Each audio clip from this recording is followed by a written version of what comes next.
After having two of his tweets labeled false by Twitter, President Trump says that he is not deleting his Twitter account, but he did sign a new executive order on Thursday that could have major implications for freedom of speech and the spread of disinformation on social media.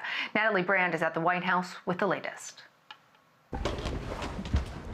President Trump has signed an executive order to curtail Section 230 of the Communications Decency Act, which shields social media companies from lawsuits over what their users post. Today, I'm signing an executive order to protect and uphold the free speech and rights of the American people. It also empowers the Attorney General to work with state attorneys general to come up with model legislation that addresses this at the state level.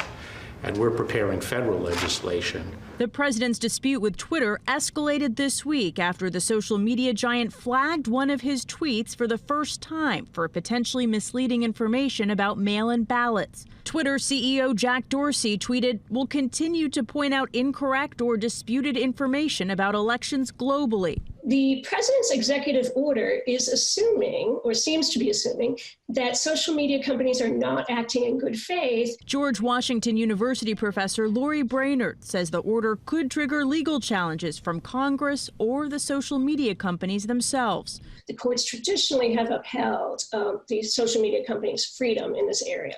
The issue could also launch a new debate in Congress, and leaders from both sides of the aisle are already weighing in. I think Congress should actually have hearings. What the president is doing is silly. It's a distraction. The bill is passed. Also on Capitol Hill, the House passed a bill to extend the length of time small businesses have to use funds from the Paycheck Protection Program from 8 to now 24 weeks. Natalie Brand, CBS News, the White House.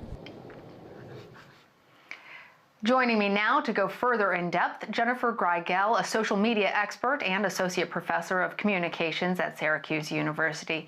Jennifer, thanks for being with us. Please let's start off by bringing us back to basics. What prompted the creation of Section 230 all the way back in 1996, and how does the president really want to change the law now?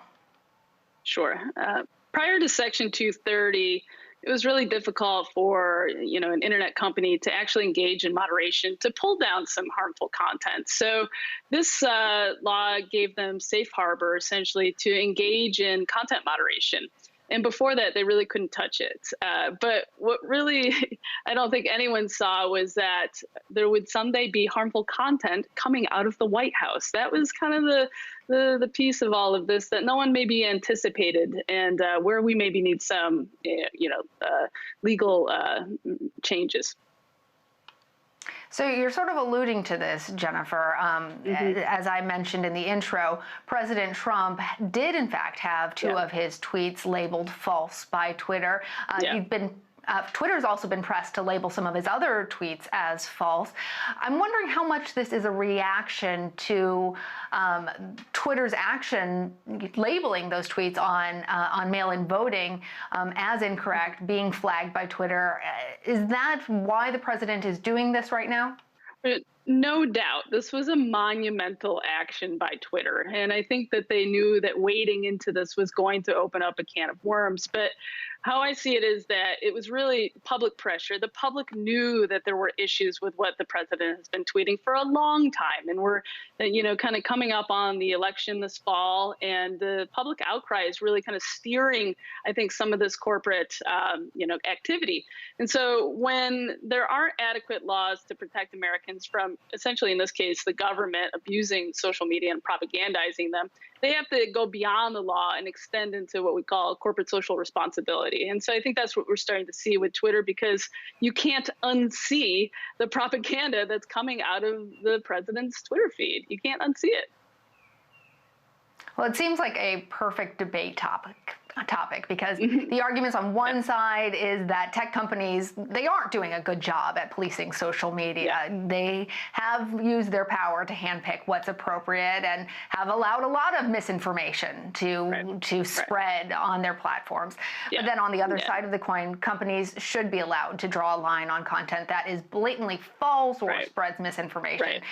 So help us understand, how does the president think that the government will do a better job at balancing this tricky combination?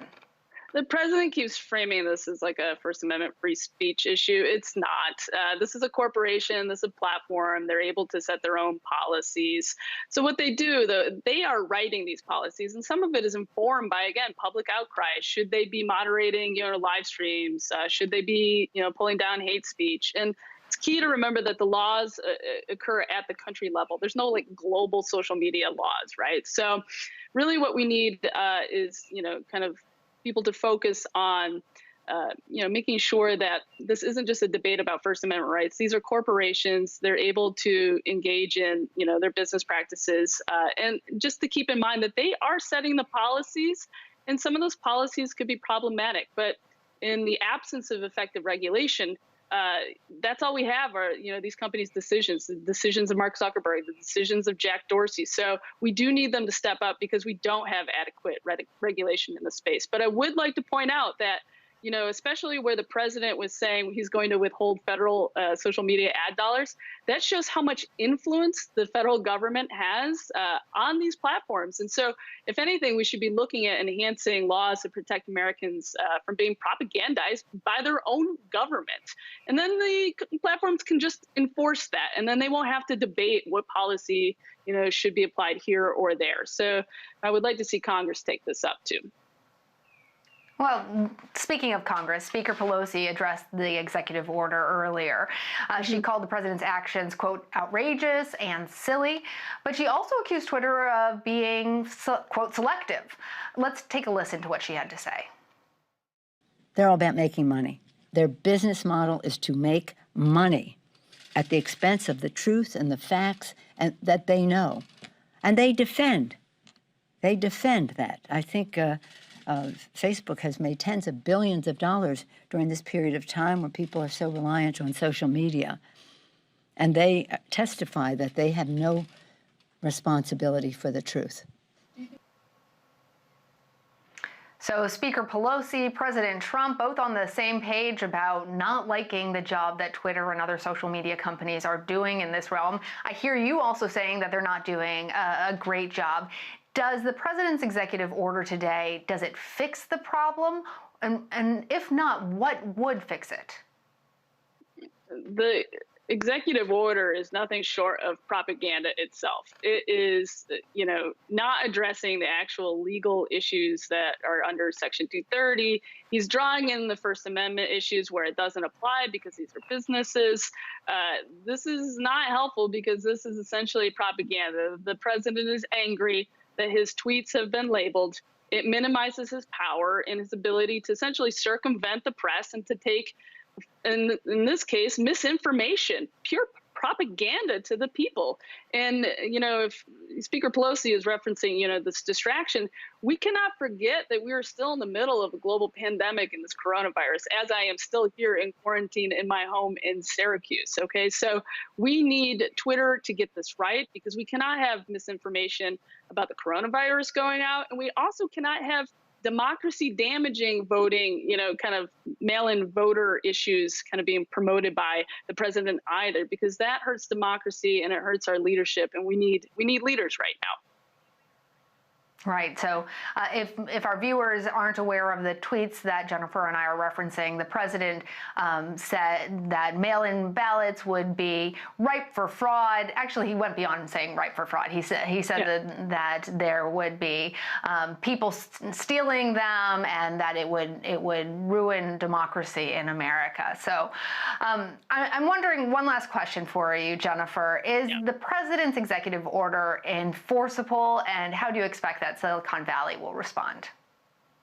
Section 230 was passed by Congress, and the executive order is going to make a mess right now, but that's what the president trades in. He likes to make a mess. Again, it will cause delays, it will distract, but I don't think he can shut this platform down, and he wouldn't want to because he needs it. That's the last thing he would want. So the executive order is playing to his populace. He's trying to agitate with it. And honestly, it's closer to propaganda than it is to an executive order. Just the way that he's laid out his legal arguments are not sound.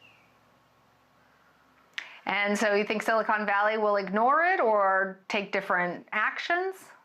they can't ignore it. He's the president of the United States, but they have a lot of lawyers. They've been dealing with issues for a long time, and now they have to officially deal with President Trump, because we can no longer just let this propaganda go out from the White House and not be addressed. The election is coming up, and I think that's why we're starting to see this happen now and not, a month from now. So I think that we're going to see some fireworks coming out of the White House, but I think that we're going to see, the tech companies process it. And we can't forget that, again, there's not adequate moderation. There are issues with these platforms, but we have to address this big issue in front of us and what we're going to do about presidential Twitter right now. Jennifer Greigel, thank you for joining us. Thank you.